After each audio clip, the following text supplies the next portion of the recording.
Happiness, happiness, happiness. We all want to be happy and live joyfully.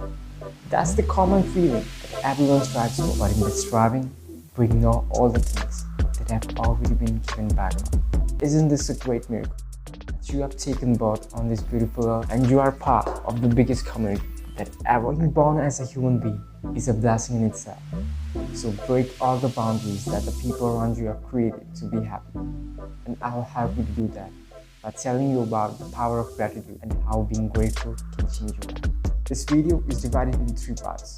First, we'll discuss what is gratitude, and then how gratitude affects your brain, and at the last, methods to practice gratitude. And at the end of the video, I'll give you some bonus tips to get the most of the methods of gratitude. So let's start with what is gratitude. It's about focusing on what's good in our life and being thankful for the things we have. Gratitude is pausing to notice and appreciate the things that we often take for granted, like having a place to live.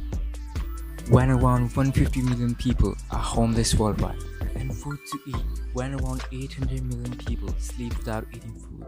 But if I ask you to tell me about an experience that you didn't deserve, then 85 to 90% people will come up with a negative scenario. Why? Because we are in the habit of thinking that we don't deserve misfortune. We have to understand, guys, this is what we call life. Sometimes there will be memories that will give you great happiness, like the day when you got your first kiss. There will be those times too that will break you, tear you apart, and make you say, why this thing happened to me? Most people dwell too much on the unpleasant things that have happened to them. Even when things are going great, they don't feel gratitude for it. I highly recommend you to practice gratitude because you will be stunned when I tell you how gratitude affects the brain. Gratitude can release toxic emotions through the activation of hippocampus and amygdala. These areas of the brain responsible for regulating emotions, memory, and bodily functioning. Counting blessing versus burden. A study conducted on evaluating the effect of gratitude on physical well-being indicated that 16% of patients who keep the gratitude journal reported reduced pain symptoms.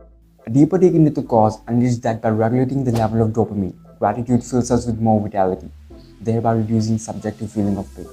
And the studies on gratitude and appreciation found that people who felt grateful showed a marked reduction in the level of cortisol, the stress hormone. They had better cardiac functioning and were more resilient to emotional setbacks and negative experiences. We can rewire our brain to deal with present circumstances with more awareness and broader perception. In the book Grateful Brain, author Alex Kolb said that our brain is conditioned to function in a repeated way. For example, a person who worries too much about the adverse outcomes will subconsciously rewire his brain to process negative information only. Author Alex Kolb has mentioned that our brain cannot focus on positive and negative information at the same time. So now that you've heard all the benefits of gratitude, you're probably wondering how can you practice gratitude. So here are some great methods to practice gratitude. And the first method is to write a gratitude journal. By keeping a gratitude journal, you develop a practice that keeps you accountable to develop appreciation and enjoying happier days. And now, it's time for bonus tips. Tips for writing a gratitude journal. The more detail you can get while writing what you're grateful for, the easier it is to connect with the emotions. Think about your favorite author. Authors do not just generally describe something bluntly, but get into detail to help the readers visualize the scene. When we ask ourselves what we are grateful for, we try our best to wait for the feeling to kick in before putting pen to paper. We try to visualize our gratitude and why it actually matters to us.